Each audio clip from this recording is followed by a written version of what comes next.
against the West in general. So you don't believe that Assad and Hezbollah are, and because I've actually heard that they're not actually anti-Christian as they're often portrayed. They're just anti-Zionist and anti-Israel. So you think that Assad and Hezbollah are no better, no worse than ISIS? Well, let me tell you something about Assad. Assad has no peace treaty with Israel, but the fact is Assad never attacked Israel. Not only Bashar Assad, and even his father never attacked Israel. They are used to protect the Israeli-Syrian borders. Even the so-called occupied territory Al-Julan in Syria, they never tried to liberate it from Israel. And never, ever, an Assyrian soldier tried to attack an Israeli soldier. And if so he did, he got punished by the Syrian regime. And that's a fact. And that's a fact. So you don't believe that it was a good idea for Russia to work with Hezbollah and the Syrian army to fight ISIS? The thing is, Iran paying a lot of money to Russia to protect Syria. Mm-hmm. Like the Arab states, the Persian Gulf Arab states, which paying a lot of money to the United States of America to protect them. The same thing, Iran is paying money to Russia to protect Syria, to protect Iran. I don't think that Russia is protecting those countries only because they love them. It's about a money. It's about a money and deals. Okay. So you don't think that so you don't think that Iran and Russia and Hezbollah, which is, in case people don't know watching this, is a Lebanese force that is supported by Iran. You don't think they're sincere in wanting to fight with the Assad regime to defeat ISIS then? Actually, I think in my thoughts that ISIS or United States of America is the only country that fights ISIS. Russia and their allies are more fighting the opposition, the rebels. I don't care if they are modern or not, but they are only fighting the rebels, and the only country that fights ISIS is America. And the fact is, ISIS lost more than 80% of their territories in Syria and more than 50% of their territories in Iraq. Yeah. And in May next month, if those territories won't be seized by the United States, I think that Donald Trump will address NATO to intervene in the SOC. And we can't deny that Rex Tillerson, the Minister of Foreign Affairs of the United States of America, said that Assad's day has to end. Are very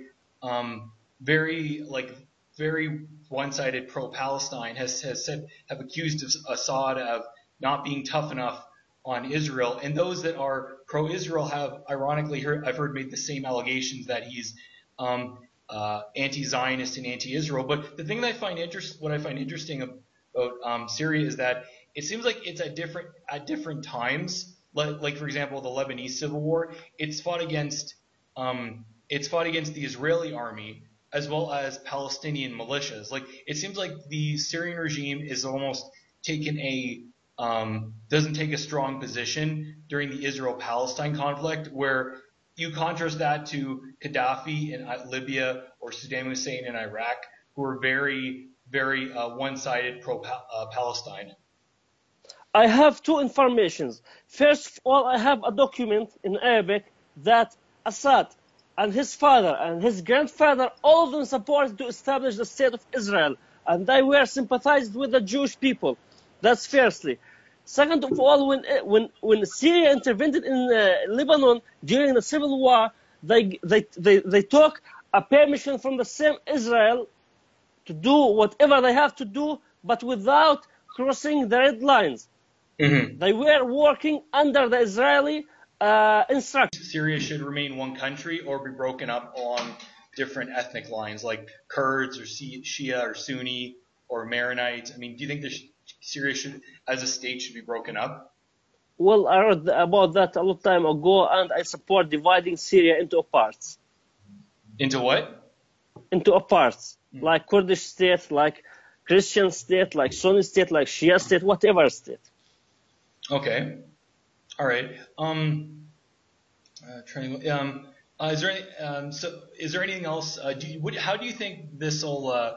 How do you think foreign powers will react to the strike on Syria, particularly the Eurasian powers?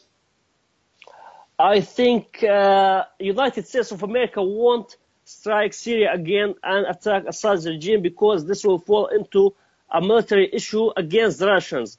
And Russia will respond to the American one, and then we will fall into a deep calculations between the both two powers. So I think, first of all, they will seize ISIS territories, establish a free zones, which is very important to refugees and endangered groups, and then they may have a political talk with the Eurasian powers. Yeah. What are your thoughts? Because I know you said there's a lot of Christians now that are switching sides from being the pro-Assad and fighting alongside the Syrian army and pro-Assad militias to there are some Christians that are fighting with the Free Syrian Army and the so-called moderate opposition. Could you tell me a bit about that? Actually, there are a lot of Christians. There are Christians that support Assad, and Christians that support the opposition, and Christians who stand against both the Assad regime and the opposition. Okay. So it's back to the same person. They are not a true organizations that organize Christians in Middle East.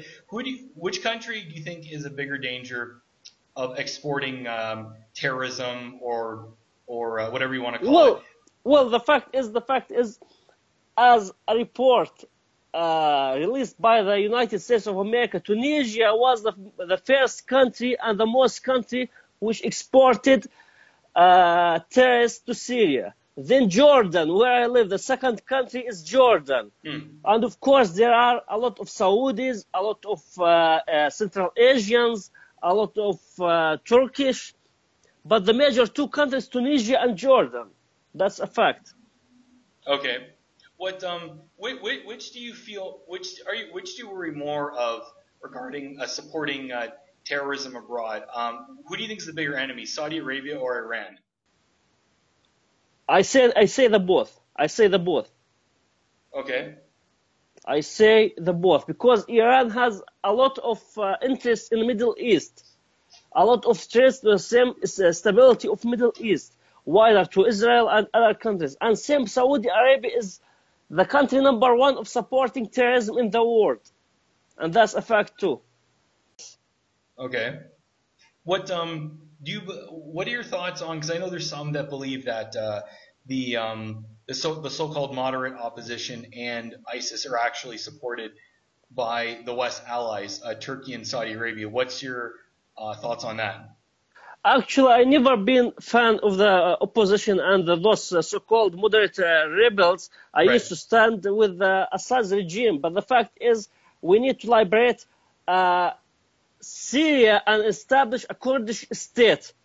Which is a very important to the region, which will be a major power in the region and will get allied with Israel, and America will be a great powers in the Middle East.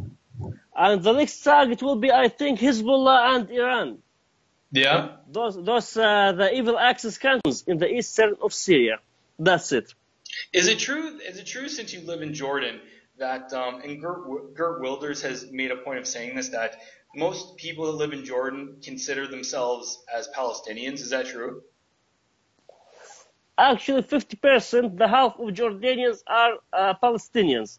And I do even I'm not a Palestinian, but I do support making a Jordan as a Palestinian state, but for one reason, to solve the conflict between the Israelis and the Palestinians and make a state here in Jordan, so people live in peace and leave that conflict in Israel, and so Israel. I'll wrap it up soon. Is there any other final thoughts or anything you wanted to bring up? I wish a peace for the Middle East, and I wish to establish an independent Kurdish state in Iraq, in Syria. And I say this won't happen. This won't happen, the overthrowing of Assad's regime, only by establishing a free zones in the eastern of Syria and establishing an Arab military alliance. An Arab military alliance was the goal of the Arab summit, which held here in Jordan 1 month ago, and the agenda of the summit determined by the American president. And this won't happen except by making an Arab alliance, military alliance against Iran, and establishing a free zones in the eastern of Syria. That's it. Is it true? Is it true since you live